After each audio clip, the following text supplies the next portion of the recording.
Abaa'oon woboon yoomiyyuu hiddisaa lafa keessa jira hin buqqa'u.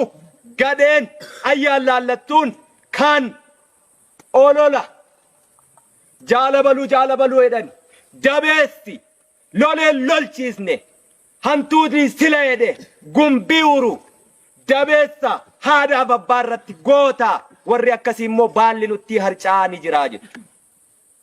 Baalli nutti harca'u akkasii kuni magariisummaa gaafa hundee mukaa jirma guddicha isa hiddisaa lafatti ejjerra jiru bareedinaa ayyaana surraa midhaagina sana qabu sana dhaba ni gogaa biyyee ta'aa jechuudha.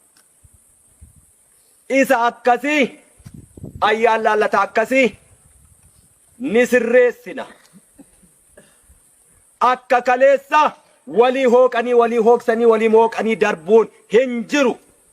Oromoon kan baate waraanni bilisummaa Oromoo gaachanni irreen saba kanaa gandaaf hin baane lagaaf hin baane amantii kutaaf hin baane Oromoof Oromiyaaf baane haga ejjanni miila keenya deemee Oromiyaa irra socho'uu danda'u yoo dadhabina mataa keenyaa fi talesummaa keenyaan hanqanne malee wanti nu daangessu humni diinaa tokkoyyuu hin jiru.